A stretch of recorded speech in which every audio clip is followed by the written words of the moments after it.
여러분 안녕하세요. 풍성한 삶의 유영태, 유혜연입니다. 반갑습니다. 네, 지난번에 이어서 오늘 이제 여러분들과 나누고자 하는 내용은요, 우리 주변에 또는 우리 자녀가 혹시 동거를 하고 있다면, 그래서 오늘 제목은 지금 동거 중인가요? 라고 제목을 잡아봤습니다.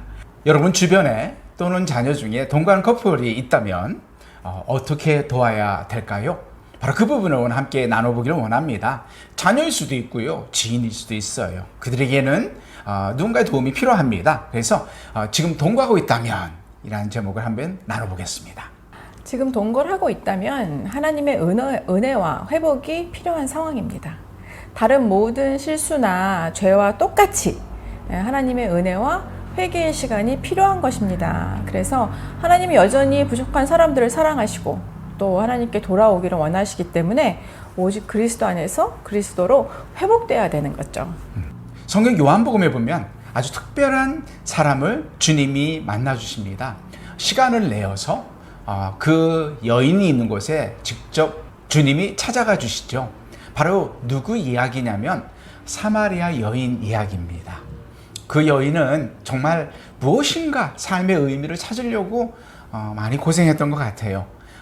이 남자 저 남자 여러 번의 결혼을 경험해봤고 또 마지막에는 동거를 하고 있었습니다. 하지만 그 많은 남자를 만난 이후에도 그의 삶의 필요를 채우지 못했던 것을 보게 되죠. 그런 여인을 주님이 찾아가 주셨고 그 여인을 만나준 얘기가 사마리아 여인의 이야기입니다. 근데 이 이야기 중에 가장 중요한 것은 그저 만남으로 끝난 게 아니잖아요. 그의 삶에는 엄청난 변화가 일어나고 그 삶에 꼭 필요했던 것을 채울 수 있는 놀라운 역사를 경험하게 됩니다. 그 사마리아 여인처럼, 아니요, 사마리아 여인의 이야기가 아니라 때로는 우리 이야기, 우리가 잘 아는 지인들의 이야기 또는 우리 자녀들의 삶의 이야기일 수도 있다는 것입니다.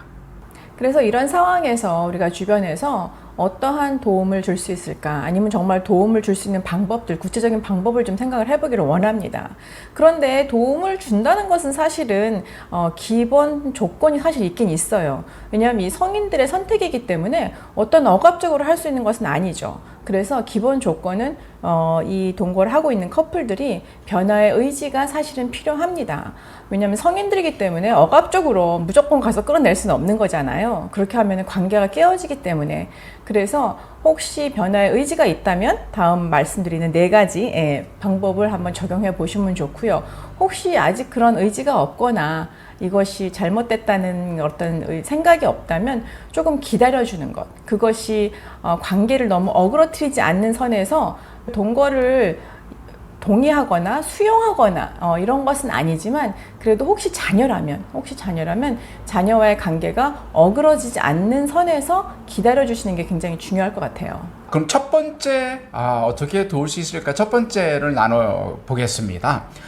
상황을 오픈할 수 있어야 된다는 것입니다. 사실 동거하고 있는 사람들에게는 삶이 벌써 뭐랄까요, 엮여 있지 않습니까?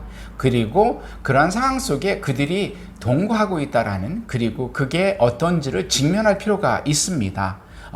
무엇이 필요한지도 그들은 깨달아야 되죠. 물론 모든 걸 다 알아야 되는 건 아닙니다. 하지만은 본인의 상황을 열고 사람들과 나눌 수 있어야 된다는 것이죠.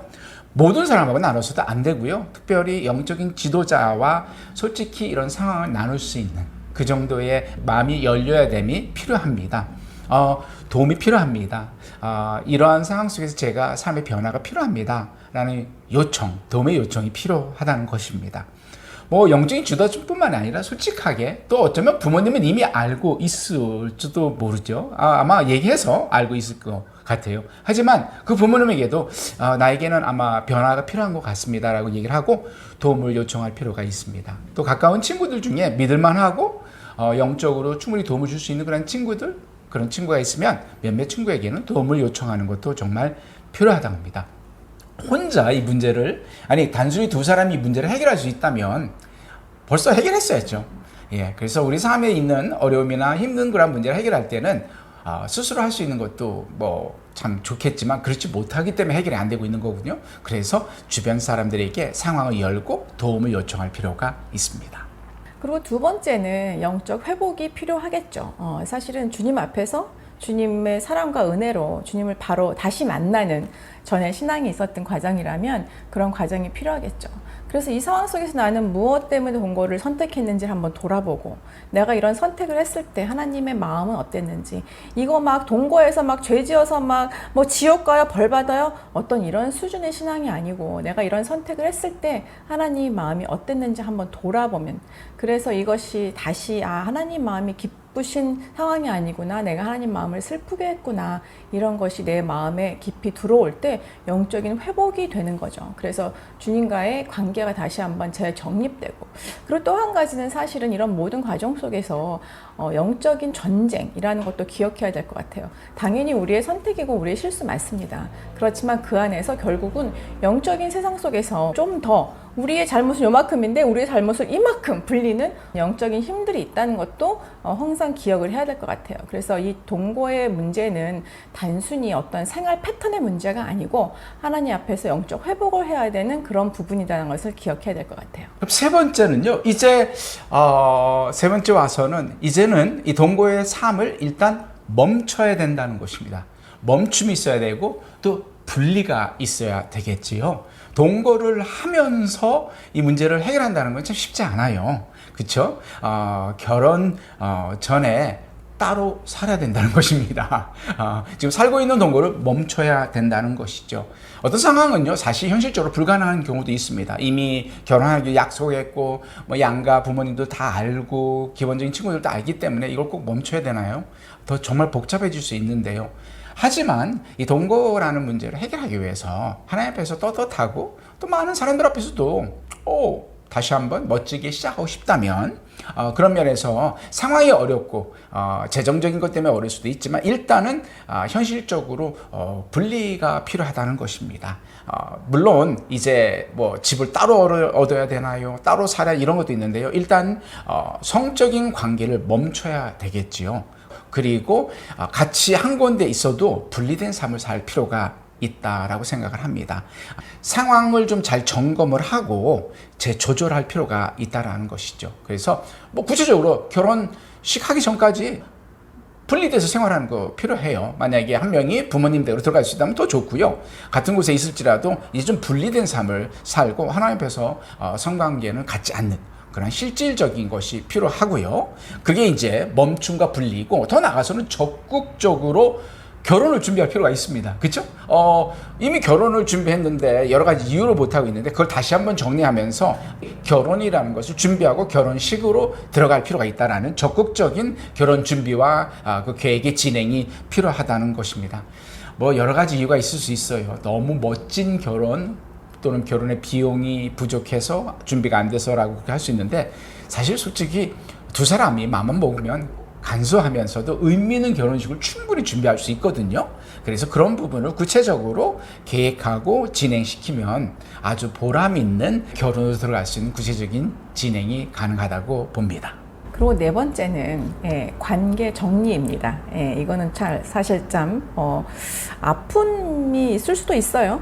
그래서 결혼할 정확한 계획이 없으면 정리해야 합니다. 결혼할 생각이 정확하게 없으면 헤어져야 한다라고 말씀을 드립니다. 동거 기간이 한 달이든 2년이든 10년이었던 현실적으로 나는 이 사람과 나의 생을 같이 할 거야 헌신과 결단이 없다면 그게 한 달을 살았는데 1년을 더 살아보면 생긴다? 그렇지 않은 것 같아요. 그리고 10년 동안 살았는데 안 생겼어요? 앞으로도 안 생길 것 같아요. 그렇다면 이것은 정리를 해야 되는 것이 하나님 앞에서나 서로를 위해서 맞다는 거죠. 어떤 분들은 야 지금이 2023년도 어떤 시대인데 이런 고리타분한 말씀을 하시냐는 분들도 사실은 있습니다. 그렇지만 우리 기독교는 처음 시작부터 지금까지 현실과 항상 충돌이 있었습니다. 언제 현실에 따라가서 이 세상이 흐르는 대로 우리 믿음이, 우리 기독교가 같이 따라갔습니까? 그렇지 않잖아요. 그래서 우리의 신앙은, 그럼 우리가 갖고 있는 신앙은 도대체 무엇인가를 반문을 해봐야 되는 거죠. 기독교는 처음부터 지금까지 그 시대를 현실적으로 적용하지 않았죠. 항상 무엇인가 새로운 것, 바른 것, 올바른 것을 제시했고, 그렇기 때문에 어두운 세상에서 우리가 빛과 소금으로 살아가야 된다고 말씀하십니다. 그래서 혹시 동거 중이신데 결혼에 대한 생각이나 그런 게 없다면, 적어도 한 사람이 없다면 그 나머지 사람은 없는 것이에요. 그렇다면 지금 빨리 관계 정리를 하시는 게 맞습니다. 부담스러울 수도 있죠. 그렇죠? 지금까지 짧든 긴 기간 함께 동거하고 했는데, 하지만 저희가 강조하고 싶은 것은 하나님 앞에 솔직하게 그리고 겸손하게 회개할 필요가 있다는 것을 말씀드리는 겁니다. 우리가 실수하잖아요. 작은 큰 실수를 하는데 이게 하나님 앞에서 잘못된 거라면 회개해야 되잖아요. 그리고 하나님께 회개하면 용서함 받고, 그리고 또한 우리 삶의 변화가 일어나서 회복이 일어날 수 있다는 것이죠. 그게 하나님 우리에게 주신 소망이잖아요. 그래서 가장 좋은 것은 동거를 멈추고 결혼, 하나님이 원하시는 아름다운 결혼으로 들어가는 것입니다. 그게 최고의 결과가 될 수 있겠죠. 그것을 향해서 갈 필요가 있고요. 그렇게 할 때에 하나님은 우리 죄를 용서하시고 새로운 삶을, 아름다운 결혼의 삶을 살 수 있도록 도와주신다는 것이죠. 성경에 이런 말씀이 있죠.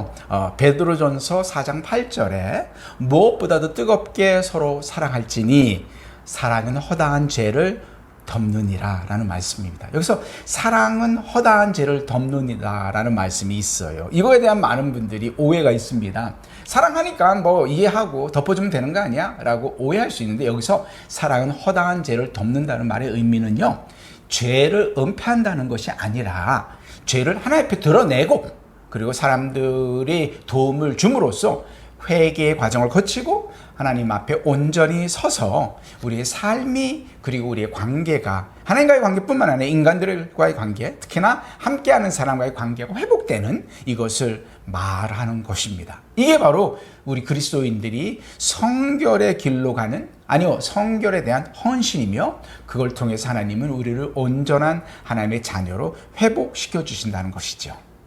자, 한번 정리를 해보겠습니다. 예, 4가지 방법 말씀드렸죠. 혹시 우리는 동거 아무 문제 없어요, 그냥 냅두세요, 그건 어떻게 할 수 없어요. 그럼 기다리셔야 돼요. 근데 그 후에 이게 뭔가 우리가 변화가 필요합니다, 하나님 앞에서 다시 한번 재점검이 필요합니다 하고 동의를 하는 경우는, 첫 번째는 상황을 오픈하는 것, 영적 지도자나 주위 사람에게 오픈해서 도움을 받는 것. 두 번째는 영적 회복이 필요하고요. 세 번째는 멈추고 분리하는 것. 네 번째는 결혼을 가지 않는, 결혼에 정확한 계획이 없는 관계는 정리를 해야 된다는 말씀 드렸습니다. 그래서 이 회복도 사실은 과정이에요. 동거는 멈추고 분립돼야 되지만, 그것은 바로 해야 되는 거지만, 이 모든 것들은 과정이기 때문에 너무 조급한 마음 갖지 마시고, 회복이나 정리도 과정이죠. 그래서 이 과정 속에서 사실은 자유함도 있지만 어려움도 있고 슬픔도 있고 눈물도 있을 수 있습니다. 그렇지만 그런 것들을 통해서, 또의 주위의 어떤 도움이나 기도를 통해서 더 아름답게 회복되고, 또 하나님이 허락하신 더 아름다운 결혼으로 더 거룩하고 성결하게 갈 수 있다고 생각을 합니다.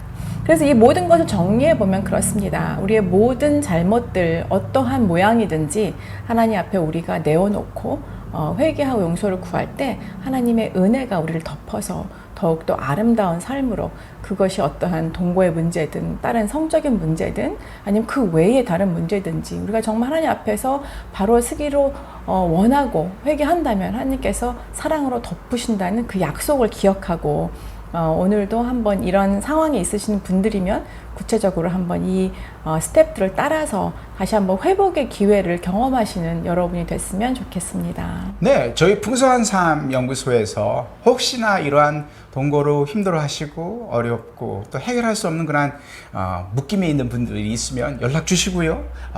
또 저희들이 최선을 다해서 도울 수 있는 부분 도우면 너무 좋을 것 같습니다. 결국에는 풍성한 삶이 저희가 해야 될 일이 바로 그런 일이라고 생각하기 때문입니다. 지금까지 그 동거에 대해서 쭉 시청해 주신 여러분들 감사드립니다. 오늘은 여기까지. 감사합니다.